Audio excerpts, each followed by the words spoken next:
আসসালামু আলাইকুম এভরিওয়ান। সহজ এবং মজাদার রান্নার ইউটিউব কুকিং চ্যানেল গৃহসুখনে আপনাদের সকলকে স্বাগত জানাচ্ছি। আমি আফরোজা। চলে আসলাম নতুন আরও একটা রেসিপি নিয়ে। আমার আজকের রেসিপি সুস্বাদু চিকেন চাপ। একেবারে ঘরোয়াভাবে ঘরোয়া উপকরণে রেস্টুরেন্টের চাইতেও যে বেশি মজার চিকেন চাপ তৈরি করা যায় সেই ভিডিওটাই আজকে আপনাদের সাথে শেয়ার করব। একেবারে মশলা তৈরি থেকে শুরু করে সব কিছুই আজকে আপনাদেরকে এই ভিডিওতে দেখাবো। ভিডিওটা ভালো লাগলে অবশ্যই like, share and subscribe my channel and follow my Facebook page Grihashikhan. তো চলুন রান্নাঘরে যাই আর এই মজার চিকেন চাপটা তৈরি করা শুরু করি। আর দেখতেই পাচ্ছেন আমার ছোট রাজকন্যা কিন্তু ভীষণ খুশি।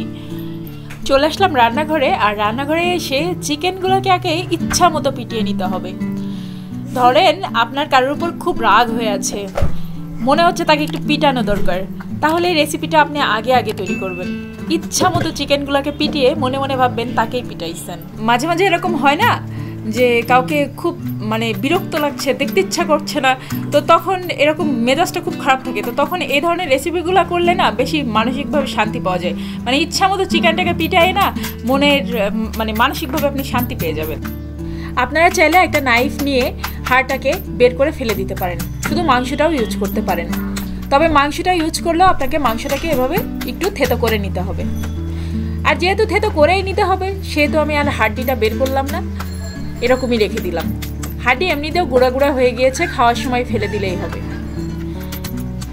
এখন সবগুলো মাংসের টুকরা আমি এভাবে করে থেতো করে নিলাম।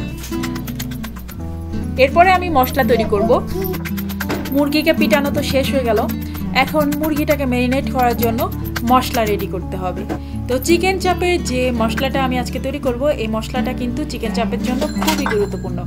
দেখেন আমি এখানে কি কি নিয়েছি। 2 টেবিল চামচ রসুন কুচি, 2 টেবিল চামচ পেঁয়াজ কুচি, 2 চা চামচ জিরা, 4-5টা শুকনা মরিচ, 5-6টা আর কি, গোলমরিচ 1 টেবিল চামচ, আর এই যে এলাচের ফল নিয়েছি 7-8টা। এগুলো সব বেটে নিব। মশলাগুলো আমি পাটাই একদম সুন্দর করে বেটে নিয়েছি, আজকে কোনো গ্রাইন্ডারে গ্রাইন্ড করিনি। দিয়ে দিলাম একটু হলুদের গুঁড়া, দিয়ে দিলাম স্বাদ অনুসারে লবণ, আর এখন দিব একটু চিলি সস। আর এই চিলি সসটা কিন্তু আমার নিজের হাতে তৈরি করা। এখানে আমি যতগুলো সস ইউজ করব সবই আমার নিজের হাতে তৈরি করা। এখন যে টমেটো সসটা তৈরি করছি সেটাও আমার নিজের হাতে তৈরি করা। তো এখানে আমি টমেটো সসটা নিলাম হচ্ছে 2 টেবিল চামচ। আমি খুব স্পেশাল একটা মশলা এখন ইউজ করব, সেটা হচ্ছে আমের আচার। এখানে আমের আচার দিয়ে দিলাম 2 টেবিল চামচ। আমের আচারটা কিন্তু দিতেই হবে, তাহলে এই সুন্দর ফ্লেভারটা আপনি পাবেন। আর দিয়ে দিলাম 1/2 কাপের মতো টক দই। এখন দিয়ে দিচ্ছি লেবুর রস। একটা লেবু, বেশ বড় সাইজের একটা লেবুর রস পুরাটাই আমি এখানে দিয়ে দিব। আমি এখানে যে আমের আচারটা ইউজ করেছি সেটা কিন্তু তেলের আমের আচার, এটা কিন্তু ওই যে মিষ্টি আমের আচার না, তেল দিয়ে যে আমের আচারটা করা হয় সেটা। এখন খুব ভালো মতো সবগুলো মশলা হাত দিয়ে চটকে চটকে মাখিয়ে নিয়েছি। আর আমের আচারে যে আমের যে আটিগুলো আছে সেগুলো কিন্তু আমি ভালো করে ওটার থেকে মশলা নিয়ে ফেলিয়ে দিয়েছি ওগুলা। এখন এই মাংসগুলোকে আমি এই মশলার মধ্যে ম্যারিনেট করে রাখবো। 1-1.5 ঘন্টা ম্যারিনেট করে রাখলেই হবে। যেহেতু মাংসগুলোকে আচ্ছা রকম পেটানো হয়েছে তাই মাংসগুলো বেশ থেতো হয়ে গিয়েছে, তাই এত বেশি ম্যারিনেট করে রাখার কোনো দরকার নেই। 1 থেকে 1.5 ঘন্টা ম্যারিনেট করে রাখলেই মশলাগুলো একদম খুব ভালো মতো ঢুকে যাবে মাংসের ভিতরে। আর আমি এভাবে 1 থেকে 1.5 ঘন্টা রেখে দিচ্ছি। 1 থেকে 1.5 ঘন্টা পরে আমি আবার চলে আসলাম রান্নাঘরে। এখন দেখেন ভাজবো। তো এখানে আমি চালের গুঁড়া নিয়েছি, আর নিয়েছি অল্প একটু হলুদ আর অল্প একটু লবণ। এখানে আমি কোনো মরিচের গুঁড়া টুড়া কিচ্ছু দিইনি বা বেসনও দিইনি, জাস্ট চালের গুঁড়াটার মধ্যে একটু গড়িয়ে নিয়ে আমি ভেজে নিব। তো আমি যে প্যানে ভাজবো সেখানে কিন্তু কিছুটা তেল দিয়ে দিলাম, বেশ ভালোই তেল দিয়েছি, একেবারে ডুবো তেলও দিইনি আবার একেবারে কমও দিইনি। তো এখন এখান থেকে আমি মাংসের টুকরাগুলো নিব, আর এখানে হচ্ছে চালের গুঁড়ার মধ্যে সুন্দর করে গড়িয়ে নিয়ে তেলের মধ্যে দিয়ে দিব। তো তেলটা আস্তে আস্তে গরম হচ্ছে, আর চুলার তাপমাত্রা লো টু মিডিয়াম রাখতে হবে। যদি আপনি হাই করেন তাহলে বাইরে থেকে পুড়ে যাবে আর ভিতর থেকে মাংসগুলো কুক হবে না, তাই সেটা মাথায় রেখেই আপনাকে রান্নাটা করতে হবে। বেশি তাড়াহুড়া করা যাবে না, তাড়াহুড়া করলে কিন্তু মাংসের ভিতরটা সিদ্ধ হবে না, বাইরে থেকে মাংসটা পুড়ে যাবে। আমার আজকের রেসিপিটা যারা ফলো করে এই চিকেন চাপ বানাবেন, আমি শিওর তারা কখনোই আর দোকানের চিকেন চাপ খেতে পারবেন না, কারণ রেস্টুরেন্টের চিকেন চাপের চেয়ে হাজার হাজার গুণ বেশি টেস্টি, এটা আমি চ্যালেঞ্জ করে বলতে পারি। তাই অবশ্যই একবার হলেও ট্রাই করবেন। আর শীতের মধ্যে এই ধরনের খাবার খেতে সত্যি খুব ভালো লাগে। আর আমার বাচ্চারা খুব পছন্দ করে, তাছাড়া আমার হাজব্যান্ডও এই ধরনের খাবার খেতে খুব পছন্দ করে। তাই শীতের মধ্যে কিন্তু আমি এই ধরনের খাবার খুব বেশি তৈরি করি, আর আপনাদের সাথে মাঝে মাঝে হয়তো 2-1টা রেসিপি শেয়ার করি। তো এক পাশ কিছুটা হয়ে গেলে আরেক পাশ উল্টে দিতে হবে। আর দেখতেই পাচ্ছেন আমি কিন্তু চুলা তাপমাত্রা লো টু মিডিয়াম রেখেছি।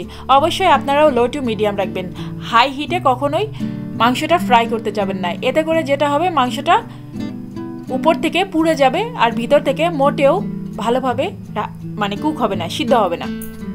তো দেখেন আমার ভাজা হয়ে গিয়েছে একটা। তো আমি এটা আমার বেবিদের দিয়ে দিলাম, কারণ আমার বেবিরা এই ধরনের খাবার খুব পছন্দ করে। যেহেতু আমি ভাজতেছি সেহেতু তাদের আর মানে দেরি সহ্য হচ্ছে না, তাই এক পিস তাদেরকে তুলে দিয়ে দিলাম। আর এভাবেই বেশ কিছুটা সময় নিয়ে নিয়ে প্রত্যেকটা ব্যাচ ভেজে নিতে হবে। তো এক ব্যাচ আমার হয়ে গিয়েছে, আমি এখন আরেক ব্যাচ ভেজে নিচ্ছি। তো চুলা তাপমাত্রাটা আমি দেখছিলাম যে একটু বেশি ছিল এখন, কারণ তেলটা গরম থাকার কারণে আমি চুলা তাপমাত্রা আরও একটু লো করে দিলাম। কিছুক্ষণ আগে এক ব্যাচ ভেজেছি, সেহেতু তেলটা গরম ছিল, তাই আমি চুলার তাপটা একটু কমাই দিয়েছি। তো দেখেন আমার এই ব্যাচটাও ভাজা হয়ে গেল। এরকম সুন্দর করে আস্তে আস্তে ভেজে নিতে হবে।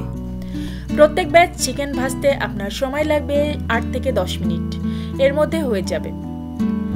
তো এরকম আস্তে আস্তেই ভাজতে হবে, বেশি দ্রুত করতে গেলে মাংস কিন্তু বাইরে থেকে পুড়ে যাবে।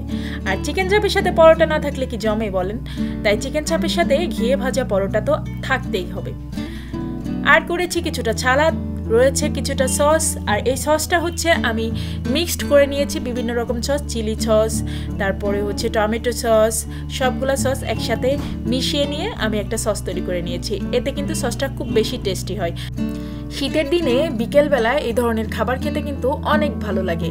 আমি অবশ্য বিকেলেই করেছিলাম, কারণ আমার বাচ্চারা বিকেলের দিকে এই ধরনের খাবার খাওয়ার খুব বায়না করে। তাই আমি মাঝে মাঝে এই ধরনের খাবার বিকেলবেলা ওদেরকে করে দিই। সাথে দিয়ে আমার হাজব্যান্ডও খুব পছন্দ করে। তো যাই হোক, আপনাদের যাদের কাছে আমার ভিডিওটা ভালো লেগেছে তারা সুন্দর সুন্দর কমেন্ট করবেন।